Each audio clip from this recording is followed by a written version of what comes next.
बिस्मिल्लाहिर्रहमानिर्रहीम। अस्सलाम वालेकुम। मैं शजीउल्लाह फिरासत। आप देख रहे हैं नेशनल और इंटरनेशनल न्यूज पर मुश्तमिल 4TV का खुसूसी खबरनामा दुनिया भर से, यानी खबरें आपकी नजर से। सबसे पहले हेडलाइंस। साद हरीरी को फ्रांस आने की दावत, सियासी पनाह है या दौरा, क़यास आराइयां शुरू।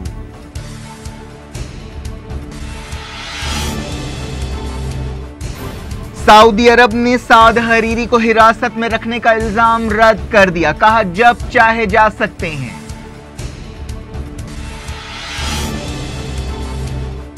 ईरान के साथ तनाव न बढ़ाएं, इजिप्ट के मशवरे से सऊदी अरब मायूस।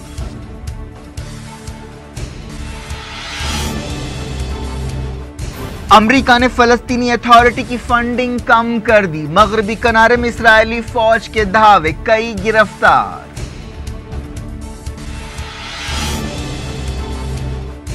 सीरिया की फौज ने अल्बुकमाल शहर के लिए मजीद सिपाहियों को रवाना किया, आईएस के ठिकानों पर बमबारी।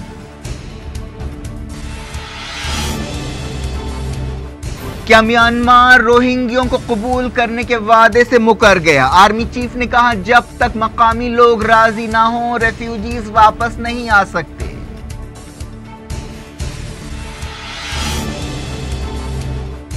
जिम्बाब्वे में फौजी बगावत पर बेचैनी, अफ्रीकी मुल्कों ने लिया सूरत हाल का जायजा। फिल्म पद्मावती के खिलाफ हिंदू तंजीमों की मुहिम तेज, दीपिका पादुकोण की नाक काट देने की धमकी, संजय लीला बंसाली के सर पर 5 करोड़ इनाम का ऐलान।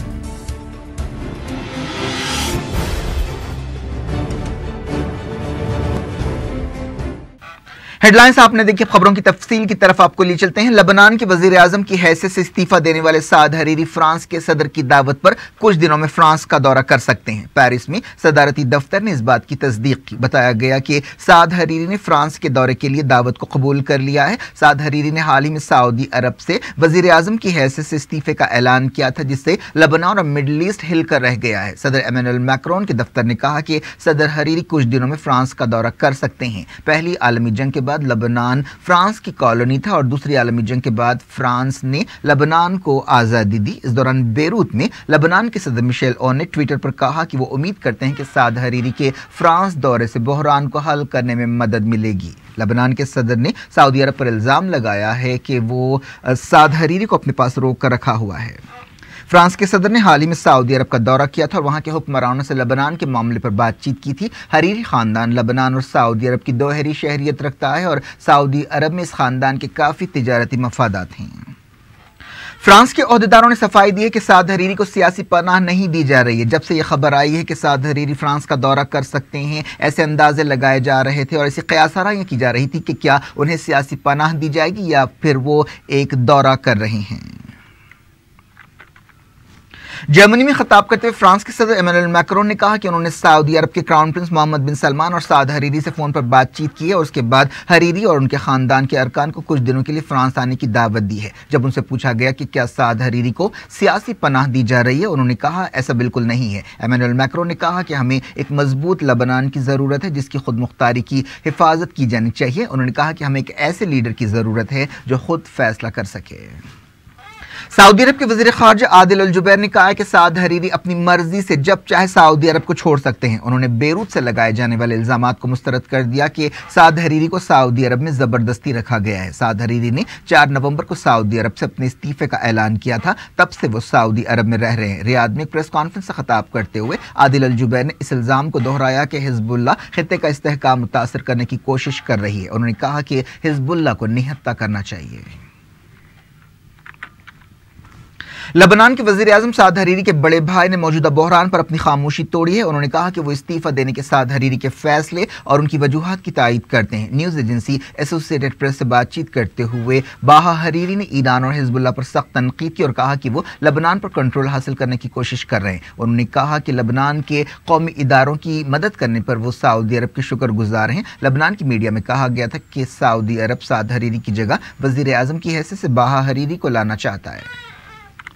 इजिप्ट मिडिल ईस्ट के बहरानों को तेज करना नहीं चाहता और खिते में तनाव कम करने का ख्वाहिशमंद है। हालिया अरसे में कई मरतबा इजिप्ट ने ऐसे इशारे दिए हैं जिससे एक्सपर्ट्स के मुताबिक काहिरा और रियाद के दरमियान इख्तलाफात पैदा हो सकते हैं। एक रिपोर्ट में कहा गया कि इजिप्ट की लीडरशिप मौजूदा बहरानों में तवाजुन या बैलेंस अख्तियार करना चाहती है और वो सऊदी अरब और दूसरे खलीजी मुल्कों की इस बात के लिए हौसला अफजाई कर रही है कि वो ईरान के साथ तनाव न बढ़ाएं। पिछले हफ्ते इजिप्ट के सदर अब्दुल फतेह अल सीसी ने कहा था कि खलीज की सिक्योरिटी को अगर कोई भी खतरा हो तो उसे इजिप्ट की सिक्योरिटी के लिए खतरा समझा जाएगा, लेकिन उन्होंने इसके साथ साथ यह भी कहा कि खित्ते में बहुत गड़बड़ हो चुकी है। अब हिजबुल्लाह और ईरान के साथ बहरान और मसाइल को तूल नहीं देना चाहिए और बातचीत के जरिए तनाव कम करना चाहिए। इजिप्ट ने हिजबुल्लाह के खिलाफ कार्रवाई करने के इम्कान से भी इनकार कर दिया। इजिप्ट के सिक्योरिटी एक्सपर्ट्स काफी अरसे से फौजी टकराव में पड़ने के खिलाफ वार्निंग देते रहे हैं, जो सऊदी अरब शुरू से करना चाहता है। इजिप्ट ने सीरिया में सदर बशार अल असद को हटाने के लिए सऊदी अरब की मुहिम में भी सरगर्म रोल अदा नहीं किया। इजिप्ट के ऐसे रवैये से पता चला है कि सऊदी अरब काफी नाराज है, जिसका सबूत यह है कि उसने इस साल के शुरू में इजिप्ट के लिए अपनी इमदाद रोक दी।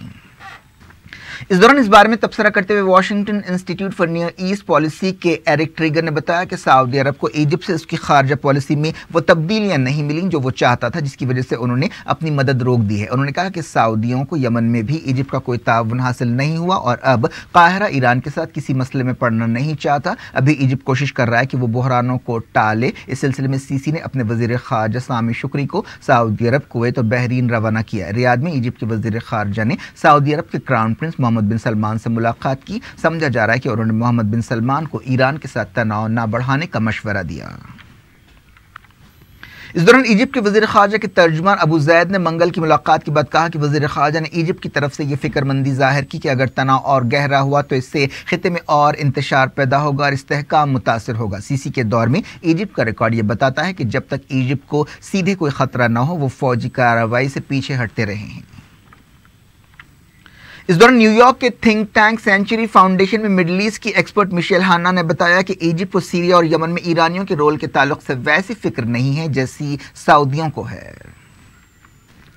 एक रिपोर्ट में कहा गया कि इजिप्ट के साबिक सिक्योरिटी चीफ सऊदी अरब के क्राउन प्रिंस मोहम्मद बिन सलमान के एडवाइजर की हैसियत से काम कर रहे हैं और उन्होंने हालिया सऊदी क्रैकडाउन और दूसरे मामलात में प्रिंस मोहम्मद को मशवरे दिए हैं। अखबार न्यूयॉर्क टाइम्स ने यह बात बताई। हबीब अल अदली इजिप्ट के साबिक डिक्टेटर हुस्नी मुबारक के दौर में सिक्योरिटी चीफ थे। ऐसी खबरें आई हैं कि सऊदी अरब में करप्शन के नाम पर गिरफ्तार लोगों के साथ टॉर्चर किया जा रहा है। हबीब अदली पर $6.2 मिलियन के गबन का भी इल्जाम लगा था। ईरान ने यूएन जनरल असेंबली की एक हालिया करारदाद को रद्द कर दिया जिसमें तेहरान पर इंसानी हकूक की खिलाफ वर्जियों का इल्जाम लगाया गया था। ईरान ने कहा कि इस करारदाद की तायीद करने वाले मुल्क खुद इंसानी हकूक की बदतरीन खिलाफ वर्जियां करते रहे हैं और दहशतगर्दी की मदद करते रहे हैं। मंगल को यूएन जनरल असेंबली की एक मीटिंग में कनाडा की तरफ से पेश की गई करारदाद को मंजूर किया गया था जिसमें इंसानी हकूक की खिलाफ वर्जियों का इल्जाम लगाया गया था। ईरान की वजारत खारजा के तर्जुमान बहराम कासमी ने इस करारदाद को रद्द करते हुए कहा कि यह करारदाद सियासी मुहर्रिकात पर मबनी है। इस्लामी जमहूरिया ईरान इस करारदाद को रद्द करता है। मगरबी किनारे के कई शहरों में इसराइल की सिक्योरिटी फोर्सेस ने घर घर तलाशी ऑपरेशन करते हुए कम से कम 30 फलस्तीनी नौजवानों को गिरफ्तार कर लिया। इनमें से कई का ताल्लुक हमास की एक नौजवानों की शाख से है। फलस्तीन इंफॉर्मेशन सेंटर ने बताया कि इसराइली सिपाहियों की बड़ी तादाद ने नाबलस, रासल ऐन, कफर खलील और दूसरे शहरों में धावे किए। गिरफ्तार किए गए फलस्तीनी नौजवानों को किसी नामालूम मकाम पर ले जाया गया। इस कार्रवाई के दौरान इसराइली फौज ने घरों में घुसकर औरतों और बच्चों को टॉर्चर किया। कई जगह लूटमार भी की गई। अमेरिका की एक बाइख्तियार कमेटी ने एक कानून मंजूर किया है जिसके तहत फलस्तीनी अथॉरिटी के लिए फंडिंग कम कर दी जाएगी। इस बिल के तहत जब तक फलस्तीनी अथॉरिटी इसराइली सिपाहियों के हाथों हलाक फलस्तीनियों के खानदानों के लिए स्टाइफंड देना बंद नहीं करेगी, उसकी मदद में कमी की जाती रहेगी। तुर्की के सदर तैयब एर्दोगान ने यह बात दोहराई है कि वो कतर की मदद जारी रखेंगे। तैयब एर्दोगान ने दोहा का दौरा करते हुए ये बात बताई। उन्होंने दोहा में कतर के अमीर शेख तमीम बिन हमाद अल सानी से मुलाकात की। जॉर्डन की मलिका रानिया ने अरब दुनिया से कहा है कि वो अपने नौजवानों के लिए नए नए मौके पैदा करें, अपने तालीमी निज़ाम को मजबूत करें और टेक्नोलॉजी से फ़ायदा उठाएं ताकि समाजों को बाइख्तियार बनाया जा सके। मलिका रानिया ने सऊदी अरब के दारुल रियाद में एक कॉन्फ्रेंस से खिताब करते हुए ये बात बताई। उन्होंने क्राउन प्रिंस मोहम्मद बिन सलमान के मनसूबों की तायीद की। इस कॉन्फ्रेंस में आमतौर पर यह ख्याल जाहिर किया गया कि सऊदी अरब की औरतें और नौजवान मुल्क को डिजिटल मुस्तकबिल में ले जाएंगे। सीरिया की सरकारी फौजों ने दीर अल-ज़ोर के सरहदी शहर अल कमाल में मजीद सिपाहियों को रवाना किया है। सरकारी न्यूज एजेंसी साना ने बताया कि सीरियन एयरफोर्स ने अल कमाल के आसपास कई ऐसी जगहों पर बमबारी की जहां पर आईएस मिलिटेंट्स जमा हो रहे थे। इन हमलों में कई मिलिटेंट्स हलाक हुए। पिछले हफ्ते सीरियन फौज ने ऐलान किया था कि उसने अल कमाल शहर को आज़ाद करा लिया, लेकिन ऐसी खबरें आई हैं कि आईएस मिलिटेंट्स दोबारा अल कमाल पर कब्जा करने की कोशिश कर रहे हैं। तुर्की के वजीर खारजा ने कहा है कि अमेरिका की तायद रखने वाली कुर्द फोर्सेस आईसिस से लड़ाई के नाम पर सीरिया के ज्यादा से ज्यादा मकामात पर कंट्रोल हासिल करना चाहती है। मेवलुद कावुसोग्लू ने कहा कि सीरिया के रक्का के हालिया वाकयात से पता चलता है कि कुर्दों की फौज वाईपीजी को आईएस से लड़ाई से ज्यादा जमीनों पर कब्जा करने में दिलचस्पी है। वाईपीजी अमेरिका की तायद रखने वाली एक फौज है जिसने हाल ही में रक्का को आईएस से छुड़ाया है। अफगानिस्तान के दारुल-हुकूमत काबुल में एक खुदकुश हमले में कम से कम 7 लोग हलाक हो गए। बताया गया कि एक सिक्योरिटी चेक पॉइंट पर रोके जाने पर हमला आवर ने यह धमाका कर दिया। दुनिया भर से मैं वक्त हो गया छोटे से ब्रेक का। ब्रेक के बाद और खबरों के साथ साथ देखेंगे दिल्ली के करीब बीजेपी के लीडर को गोली मारकर हलाक कर दिया गया और अंबानी खानदान बना एशिया का सबसे अमीर परिवार।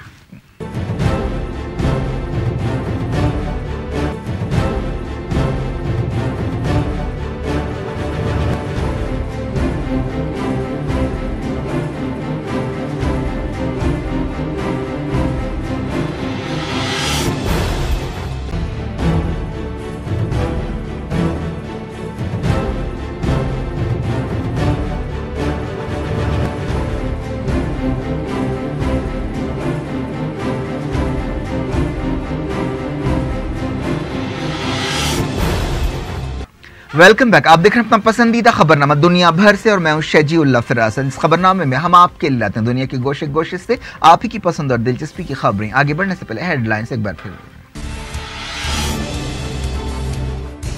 साद हरीरी को फ्रांस आने की दावत, सियासी पनाह है या दौरा, क़यास आराइयां शुरू।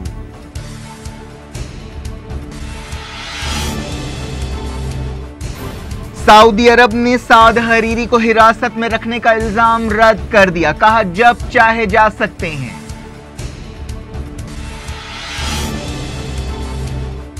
ईरान के साथ तनाव न बढ़ाएं, इजिप्ट के मशवरे से सऊदी अरब मायूस।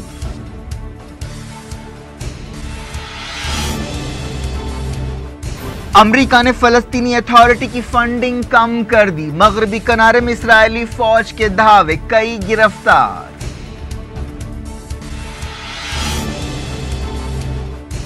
सीरिया की फौज ने अल कमाल शहर के लिए मजीद सिपाहियों को रवाना किया। आईएस के ठिकानों पर बमबारी।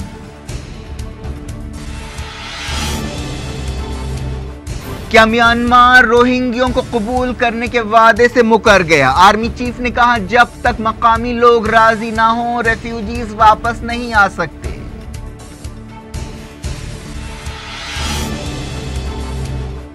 जिम्बाब्वे में फौजी बगावत पर बेचैनी, अफ्रीकी मुल्कों ने लिया सूरत हाल का जायजा। फिल्म पद्मावती के खिलाफ हिंदू तंजीमों की मुहिम तेज, दीपिका पादुकोण की नाक काट देने की धमकी। संजय लीला बंसाली के सर पर 5 करोड़ इनाम का ऐलान।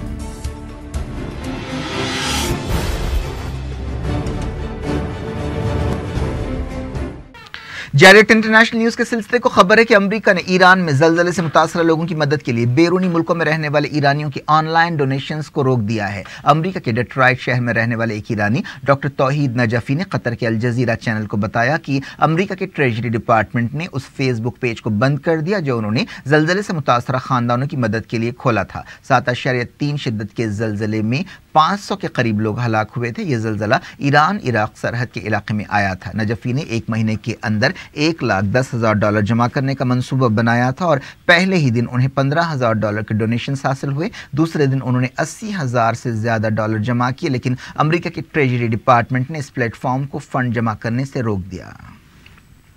म्यांमार की फौज ने कहा है कि जब तक म्यांमार के असल शहरी रोहिंग्या मुसलमानों को कबूल करने के लिए तैयार ना हो वो राखीन रियासत में वापस नहीं आ सकते। इस तरह म्यांमार की हुकूमत के इस दावे पर शुबहात पैदा हो गए हैं कि वो रोहिंग्या मुसलमानों को कबूल करेगी। म्यांमार की फौज के कट्टर चीफ ने फेसबुक पर यह बात बताई। उन्होंने कहा कि असल मर्जी मकामी लोगों की होनी चाहिए जो म्यांमार के असल शहरी हैं। आर्मी चीफ ने अपने बयान में कहा कि बांग्लादेश जो तजवीज़ पेश कर रहा है उतने ज़्यादा लोगों को कबूल करना नामुमकिन है। बांग्लादेश और म्यांमार की हुकूमतों ने कुछ दिन पहले रोहिंग्या मुसलमानों की वापसी से इत्तेफाक किया था, लेकिन इसकी तफसीलात के बारे में दोनों मुल्कों में इख्तिलाफात हैं।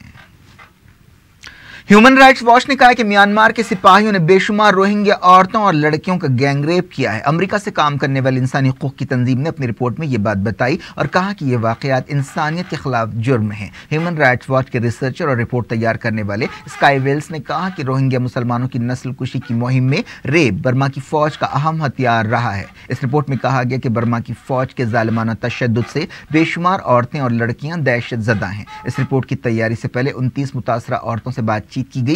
ह्यूमन राइट्स वॉच ने 37 सफ़हात की यह रिपोर्ट जारी की, जिसका उन्वान मेरा जिस्म तकलीफ में है। ह्यूमन राइट्स वॉच की रिपोर्ट में कहा गया कि कई औरतों का उनके बच्चों, माँ बाप और शौहरों के सामने रेप किया गया। इंसानी हकूक़ की तंजीम ने अपनी रिपोर्ट में कई रोहिंग्या औरतों और लड़कियों की दर्द भरी कहानियां सुनाई हैं। 25 अगस्त को म्यांमार में रोहिंग्या मुसलमानों के खिलाफ ताज़ा क्रैकडाउन शुरू होने के बाद से 6 लाख से ज़्यादा रेफ्यूजीज भागकर बांग्लादेश पहुंचे हैं। जिम्बाब्वे में फौजी बगावत के दूसरे दिन गैर यकीनी छाई रही। इन हालात पर बाकी दुनिया, खासतौर पर जिम्बाब्वे के पड़ोसी अफ्रीकी मुल्कों को काफ़ी तशवीश है। पता चला है कि रॉबर्ट मुगाबे की नज़रबंदी के मसले का हल तलाश करने के लिए बातचीत हो रही है, जिसमें 2 सरकारी ओहदेदार और एक कैथोलिक पादरी हिस्सा ले रहे हैं। अफ्रीकी मुल्कों की एक मकामी तंजीम अफ्रीकन डेवलपमेंट कम्युनिटी के नुमाइंदों की एक मीटिंग हुई, जिसमें सूरत हाल पर गौर किया गया। इस ब्लॉक के मौजूदा सदर साउथ अफ्रीका के प्रेसिडेंट जैकब जुमा है, जिन्होंने अपने वज़ीर दिफा और सिक्योरिटी मिनिस्टर को अपने नुमाइंदे की हैसियत से इस बातचीत में हिस्सा लेने के लिए भेजा है। रॉबर्ट मुगाबे पिछले 40 साल से जिम्बाब्वे पर हुकूमत कर रहे थे। इन खबरों के दरमियान कि वो अपनी 53 साल बीवी को अपना जानशीन बना सकते हैं, सिपाहियों ने बगावत कर दी और उन्हें नज़रबंद कर दिया। इस दौरान जिम्बाब्वे के लोग फौज के अगले कदम पर नजर रखे हुए हैं। ये मालूम नहीं हो सका कि रॉबर्ट मुगाबे की बीवी ग्रेस कहाँ है। इस बहरान का नतीजा चाहे कुछ भी निकले, लेकिन यह बात तय है कि 40 साल से मुल्क पर किसी डिक्टेटर की हैसियत से हुकूमत करने वाले रॉबर्ट मुगाबे की पकड़ कमजोर हो चुकी है। साउथ कोरिया में 5.4 शिद्दत का एक जलजला आया, जिससे कम से कम 50 लोग जख्मी हुए। जलजले के बाद कई लोगों को रिलीफ कैंप्स में पनाह लेनी पड़ी। हुकूमत ने बताया कि मुल्क के पूरे हिस्सों में जलजले के झटके महसूस किए गए। जलजले से कम 1100 घरों और 100 से ज्यादा स्कूलों को नुकसान पहुंचा। किसी के मरने की खबर नहीं है। अमेरिका की कैलिफोर्निया रियासत में एक ग्रॉसरी स्टोर पर एक 21 साल हिंदुस्तानी को गोली मारकर हलाक कर दिया गया है। बताया गया कि 4 डाकुओं ने यह कार्रवाई की। समझा जाता है कि इन 4 डाकुओं में एक हिंदुस्तानी भी शामिल था। मकतूल की पहचान धर्मप्रीत सिंह जासर की हैसियत से की गई। कट्टर हिंदू तंजीमों ने संजय लीला बंसाली की फिल्म पद्मावती के खिलाफ मुहिम तेज कर दी है। राजपूत तंजीम कारवी सेना ने, जो इस मुहिम की क़यादत कर रही है, अब दीपिका पादुकोण को धमकी दी है कि उसकी नाक काट दी जाएगी। यह फिल्म 16वीं सदी की एक नज्म की बुनियाद पर बनाई गई है और तारीखदानों का कहना है कि तारीख में ऐसी किसी रानी का कोई रिकॉर्ड नहीं है। कारी सेना के रुकन महिपाल सिंह ने एक न्यूज़ एजेंसी से बातचीत करते हुए कहा कि राजपूत कारी सेना फिल्मों में औरतों की इमेज की हिफाजत के लिए लड़ाई लड़ रही है। उन्होंने कहा कि हमने कभी भी औरत पर हाथ नहीं उठाया है, लेकिन जरूरत पड़ने पर हम दीपिका पादुकोण के साथ वो सलूक करेंगे जो लक्ष्मण ने रावण की बहन के साथ किया था। इस दौरान कारवी सेना के चीफ लोकेंद्र सिंह ने कहा कि सेना 1 दिसंबर को मुल्क भर में बंद मनाएगी। उन्होंने कहा कि हमारे बड़ों ने अपने खून से तारीख लिखी है और हम किसी को भी इसे काला करने नहीं दे सकते। उत्तर प्रदेश की हुकूमत ने मरकजी हुकूमत को एक खत लिखते हुए कहा है कि 1 दिसंबर को इस फिल्म की रिलीज रोक दी जाए, क्योंकि इससे लॉ एंड ऑर्डर के मसले पैदा हो सकते हैं। इस दौरान एक तंजीम सर्व ब्राह्मण महासभा ने खून से दस्तखतों की एक मुहिम शुरू की है और दस्तखतों को सेंसर बोर्ड भेजने का फैसला किया है, ताकि पद्मावती पर पाबंदी लगाने के लिए दबाव डाला जा सके। इस दौरान एक तंजीम ने पद्मावती फिल्म बनाने वाले संजय लीला बंसाली के सर पर 5 करोड़ रुपए इनाम का ऐलान किया है। इस दौरान संजय लीला बंसाली ने दबाव में आते हुए इस बात से इत्तेफाक किया कि वो पद्मावती की रिलीज से पहले फिल्म को राजपूत तंजीम के अरकान के सामने पेश करेंगे। क्रिकेट। हिंदुस्तान और श्रीलंका के दरमियान पहले क्रिकेट टेस्ट मैच का पहला दिन बारिश और खराब रोशनी से मुतासर हुआ। पहले दिन सिर्फ 11.5 ओवर्स का खेल हो सका। श्रीलंका की तरफ से सुरंगा लकमाल ने तबाही मचा दी। उन्होंने 6 ओवर्स में कोई रन दिए बगैर 3 खिलाड़ियों को आउट किया। हल्की बूंदाबांदी की वजह से टॉस 4 घंटे देर से किया गया। जुमे को खेल जल्द शुरू करने का फैसला किया गया है। श्रीलंका के कैप्टन चांदीमल ने टॉस जीतकर पहले बॉलिंग करने का फैसला किया। हिंदुस्तानी ओपनर KL राहुल और कप्तान विराट कोहली कोई रन बनाए बगैर आउट हो गए। शिखर धवन ने 8 रन बनाए। जिस वक्त खेल रोका गया, हिंदुस्तान का स्कोर 3 विकेट पर सिर्फ 17 था। यह मैच कोलकाता के एडन गार्डन में खेला जा रहा है।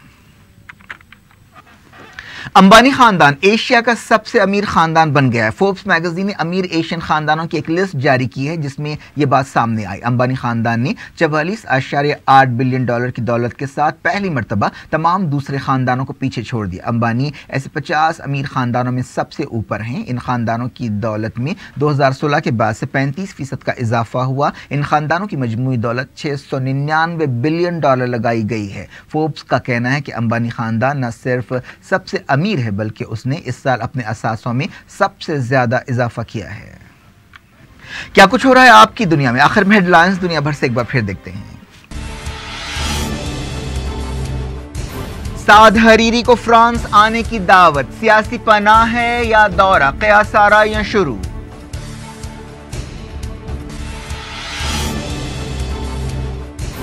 सऊदी अरब ने साद हरीरी को हिरासत में रखने का इल्जाम रद्द कर दिया, कहा जब चाहे जा सकते हैं।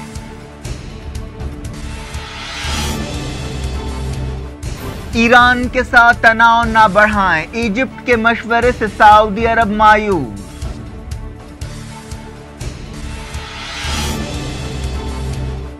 अमेरिका ने फलस्तीनी अथॉरिटी की फंडिंग कम कर दी। मगरबी किनारे में इस्राएली फौज के धावे, कई गिरफ्तार।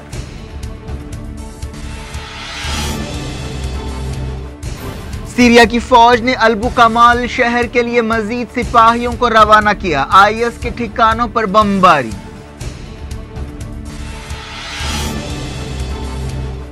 क्या म्यांमार रोहिंग्यों को कबूल करने के वादे से मुकर गया? आर्मी चीफ ने कहा जब तक मकामी लोग राजी ना हो, रेफ्यूजीज वापस नहीं आ सकते।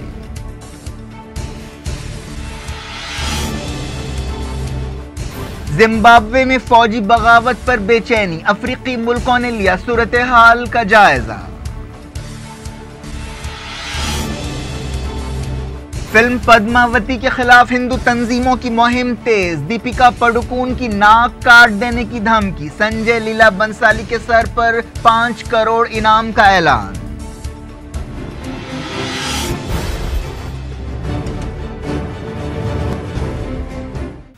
ये थी आज की खबरें। आप शजीउल्लाह फिरासत को दें इजाजत और अपना बेहद ख्याल रखें। अल्लाह हाफ़िज़।